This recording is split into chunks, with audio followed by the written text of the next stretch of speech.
நீங்க ஜெபிக்கும் போது கர்த்தர் உங்களோடு கூட என்ன செய்வாரா? உட்கார்ந்து பேசுவாரு. அவர் உங்களுக்கு போஜனம், உன் ஆத்துமாவுக்கு திருப்தியானதை கர்த்தர் உனக்கு கொடுவார். அதனாலதான் சங்கீதக்காரன் சொல்லுகிறார், என் பாத்திரம் நிரம்பி வழிகிறது. That is the powerful prayer of David. அவர் உன்னை திருப்தியாக்கி, அவர் உன் ஆத்துமாவை பலப்படுத்தி, உன்னுடைய சரீரத்துக்கும் ஆத்துமா தேவையானவைகளை ஜெபத்திலே உன்மேல் ஊற்றுவாராக.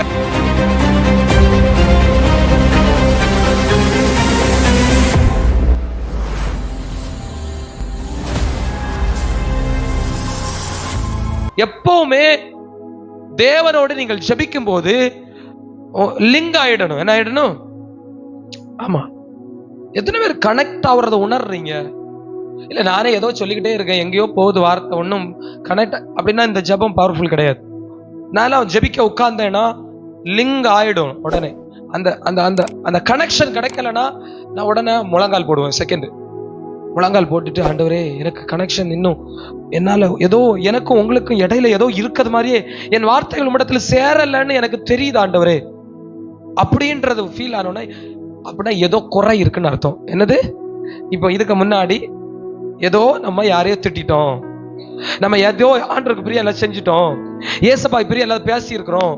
உடனே நீங்க கேட்கணும், உங்களால ஆண்டவரிடத்துல இன்னும் கனெக்ட் ஆகி பிரேயர் பண்ண முடியல. அதை நான் சொன்ன இந்த ஸ்டெப்ஸ் எல்லாம் நீங்க பண்ணின பிறகும் இன்னும் எனக்கு முன்ன ஆண்டவர் இருக்கிறாரு, என் ஜெபம் கேட்கப்படுதுன்னு தெரியலனா ஏதோ உங்கள் மேல ஆண்டவருக்கு வருத்தம் இருக்கு, ஏதோ உங்களுக்கு மேல ஆண்டவர் கஷ்டம் இருக்கு. நீங்க பேசினது உங்க பாவம் இருக்கு. ஏசாயால சொல்லப்படுகிறது, உங்களுக்கும் எனக்கும் நடுவாக உங்கள் ஜெபம் கேட்கப்படாமல் இருக்கிறதற்கு என்ன தடையா இருக்கிறது? உங்கள் பாவங்களே. ஏசாயா 59:2 1 இருந்து வாசிங்க. இதோ ரட்சிக்க கூடாதபடிக்கு கர்த்தருடைய கை குறுகி போகவில்லை, கேட்க கூடாதபடிக்கு அவருடைய செவி மந்தபாகவும் இல்லை.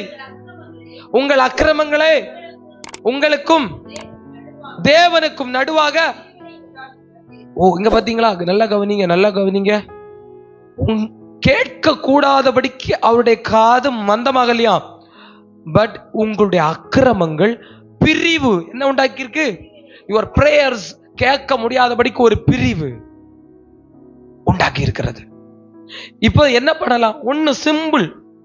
இப்படி யாராவது ஃபீல் பண்றீங்களா? நான் இந்த விதமான ஸ்டெப்ஸ் ஃபர்ஸ்ட் உட்காரல, முழங்கால் போட்டு பார்த்தேன், நல்லா ஜெபிச்சு வேணாலும் கனெக்ட் ஆக முடியலன்னா உங்களுக்கும் தேவனுக்கும், ஒரு ஊழியக்காரனாகிய எனக்குமே அது சில வேளையில வந்துருது. நான் உடனே கேட்டுருவேன், ஆண்டவரே ஏதோ இருக்கு சொல்லுங்க, கொஞ்ச நேரம் அதுக்காக ஜெபிங்க. ஏசப்பா என்னது உங்களுக்கு பிரியம் இல்லாதது என்கிட்ட இருக்கு, நான் செஞ்ச பாவம் உங்களுக்கு கஷ்டப்படுத்துது, அதை எனக்கு வெளிப்படுத்துங்க ஆண்டவரே. இப்படிதான் வெளிப்பாடு வரும். இதுக்காக நீங்க ஜெபிக்கணும். உங்களால ஆண்டவரோட கனெக்ட் ஆக முடியும். ஏதோ ஒரு ஜெபத்தை பண்ணிட்டு போகாதுருங்க. நானும் 1 மணி நேரம் படுனேன்னு உங்களே நீங்க சாட்டிஸ்ஃபைட் பண்ணிட்டு ஏமாத்த கனெக்டட் பிரேயர் செய்ய முடியலையா? உடனே ஆண்டவரை கேளுங்க, என்ன இசப்பா உங்களை கஷ்டப்படுத்தி இருக்கிறேன்? தாவீது சொல்லுகிறான், வேதனை உண்டாக்குற வழிகள் என்னில் உண்டோ என்று பார்த்து நித்திய வழியில் என்னை நடத்தும். அல்லேலூயா சொல்றானா இல்லையா? அப்போ நீங்க தேவனை வேதனைப்படுத்தி இருக்கீங்க. ஒரு டிவி பார்த்தது, ஒரு சினிமா பார்த்தது, ஏதோ ஒருத்தன் பேசுனது, கர்த்தருக்கு பிரியமில்லாத ஒரு காரியம், இதை நீங்க செஞ்சது, ஒரு சினிமா பாடல் கேட்டது, ஆண்டவருக்கு வருத்தமா இருக்கும். அந்த வருத்தத்தை வச்சுக்கிட்டே நீங்க ஜெபிச்சீங்கன்னா ஆண்டவர் பதில் தர மாட்டார். அப்ப நீங்க கேட்கணும், என்ன கேட்கணும்? ஆண்டவரை எது உங்களை கஷ்டப்படுத்திடுச்சு நான் பேசுனது உங்களுக்கு ஞாபகம் வரும். ஒன்னு ஆண்டவர் உங்களுக்கு அதை நினைப்பூட்டுவார். I want to connect with you, Lord. நான் ஜெபிக்கும் போது உங்களோட நான் கனெக்ட் ஆகலன்னா எனக்கு சந்தோஷமே இல்லை. அதை அறிக்கை செய்த அடுத்த நிமிஷம் கனெக்ட். ஆமென், அல்லேலூயா. பாவத்தோட கூட நீங்க எத்தனை மணி நேரம் ஜெபிச்சாலும் அந்த ஜெபம் கேட்கப்படாது, அந்த ஜெபம் உங்களுக்கு பிரயோஜனப்படாது. பாவத்தை ஒரு ஓரமா வச்சுக்கிட்டு நீங்க நான் போய் ஜெபிச்சுட்டு வந்து உன்னை செய்யறேன் அப்படின்னு நீங்க இருந்தா தயவு செய்து ஜெபிக்க வேணாம். நான் ஜெபிச்சுட்டு வந்து 6 மணிக்கு சீரியல், அதுக்குள்ள சர்ச்சில் போய் ஜெபத்தை முடிச்சுட்டு வந்துடலாம். உன் ஜெபத்தை ஆண்டவர் கேட்பாரோ? நான் ஜெபம் முடிச்சுட்டு வந்து இந்த ஆள்கிட்ட பேச போறேன், ஆண்டவருக்கு பிரியமில்லாத பேச்சுகள், உன் ஜெபத்தை ஆண்டவர் கேட்பாரோ? நிச்சயம் நீங்க ஜெபிப்பதை விட ஆரம்பத்திலே ஜெபிக்காம இருப்பது நல்லது. இப்ப பலர் முடிவுக்கு வந்துருவாங்க, இப்ப நான் ஜெபிக்க வேண்டாம். இல்ல, நான் அப்படி சொல்லல என் அன்பானவர்களே.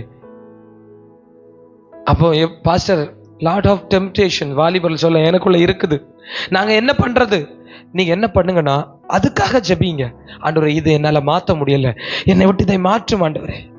இந்த டிவி பெட்டியை பார்க்கறது என்னால மாற்ற முடியல, இதை என்னை விட்டு மாற்ற மாட்டேன். இது சீரியல், இந்த சினிமா, இந்த பாடல், இது அதுக்காக ஜெபியுங்கள். முதலாவது உங்கள் பாவத்திற்காக ஜெபியுங்கள். இப்படி பேசக்கூடாது நான் நினைக்கிறேன், மறுபடியும் நான் பேசிடுறேன் ஆண்டவரே, அதுக்காக ஜெபியுங்கள். அதை உங்களை விட்டு அகற்றுங்கள், உங்கள் அக்கிரமங்களை அகற்றுங்கள். தொடர்ந்து வாசிங்க அந்த வசனத்துல. உங்கள் பாவங்களே கர்த்தர் உங்களுக்கு செவி கொடாதபடிக்கு என்ன செய்தான் சொல்லுங்க, உங்களுக்கு புரியும்படி அவருடைய முகத்தை மறைக்குதான். நீங்க பாஸ்டர்ட்ட பேசுறதுக்கு வர்றீங்க, நான் உங்களை பார்த்தோன்னா திரும்பிக்கிட்டேன், இப்படி நிக்கிறேன். நீங்க பேசுவீங்களா? பேசுவீங்களா? நான் திரும்பிக்கிட்டேன். நீ இப்படி சொல்ற, நீ சொல்லிட்டு போன்றீங்க. நீங்க என்ன பண்ணுவீங்க? சொல்லுவீங்களா? கோவம் வந்துடாது? நான் அவர்கிட்ட பேசலாம். யாரெல்லாம் பாவத்தை வைத்து விட்டு, அல்லனா இந்த ஜெபத்தை முடிச்சுட்டு நான் ஆண்டவருக்கு பிரியலாத உன்னை பார்க்க போறேன், ஒன்னு செய்ய போறேன் இருந்தா, நீ ஜெபிக்கும் போது என் ஆண்டவர் திரும்பி விடுவார்.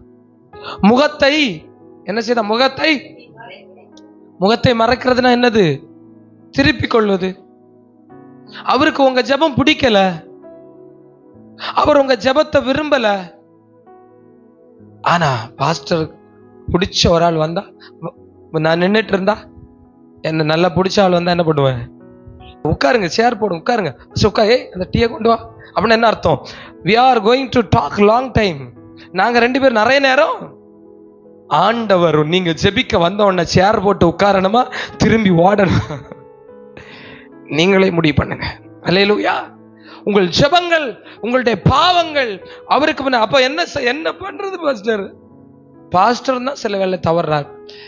தன் பாவங்களை மறைக்கிறவன், ஐயோ நீ பாவம் செஞ்சுட்ட, நீ ஜெபிக்கவே வராத, என் பக்கத்துல வராத, போன்னு ஆண்டவர் துரத்த. எந்த பாவியையும் அவர் புறம்பே தள்ளுவதில்லை, அவர் பாவிகளை நேசிக்கிறார். நீ எவ்வளோ பெரிய பாவம் செஞ்சாலும் பரவாயில்லை, நீ அவரிடத்துல வந்து அழுது புலம்பி, ஆண்டவரே பாவி தான், முகத்தை மறைச்சிடாதீங்க ஆண்டவரே, திருப்பிக்காதீங்க ஆண்டவரே, என்னை நீ பரிசுத்தப்படுத்தி ஆண்டவரே, இதோ வாசல் படியில் நின்று கதவை தட்டுகிறேன், ஒருவன் சத்தத்தை கேட்டு கதவை திறந்தால் நான் அவனுடைய பிரவேச அவனோடு போஜனம் பண்ணுவேன். அல்லேலூயா. நானாவது அவரை உட்கார வச்சு டீ தான் கொடுப்பேனா? ஆண்டவர் சொல்றாரு, நான் உனக்கு பந்தியே போடுவேன். அல்லேலூயா. கொளுத்த கன்று அடிச்சு நீங்க ஜெபிக்கும் போது கர்த்தர் உங்களோடு கூட என்ன செய்வாரா? உட்கார்ந்து பேசுவாரு. அவர் உங்களுக்கு போஜனம், உன் ஆத்மாவுக்கு திருப்தியானதை கர்த்தர் உனக்கு கொடுவார். அதனாலதான் சங்கீதக்காரன் சொல்லுகிறார், என் பாத்திரம் நிரம்பி வழிகிறது. That is the powerful prayer of David. ஆமென். அல்லேலூயா. நீங்க எழும்பி போகும்போது ஜெபத்துல, அதான் சில சொல்லுவாங்க, ஜெபிக்க போகும்போது சோர்வோடு பூனை போல போவாங்க. எப்படி போவாங்க? வெளியில வரும்போது புலி போல வருவாங்க. அல்லேலூயா. எப்படி வரணும்? போகும்போது எலி போல போவாங்க, சோர்ந்து டயர்டா. வெளியில வரும்போது எப்படி வரணும்? சிலர் எல்லாம் ஜெபிக்க போகும்போது, நான் ஜெபிக்க போறேன், நான் ஜெபிக்க 1 மணி நேரம் சிங்கம் போல உள்ள போவாங்க.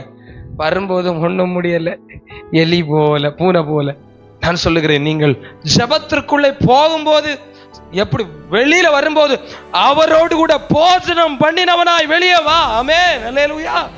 அவர் உன்னை திருப்தியாக்கி, அவர் உன் ஆத்துமாவை பலப்படுத்தி, உன்னுடைய சரீரத்துக்கும் ஆத்துமா தேவையானவைகளை ஜெபத்திலே உன்மேல் ஊற்றுவாராக. ஆமென்.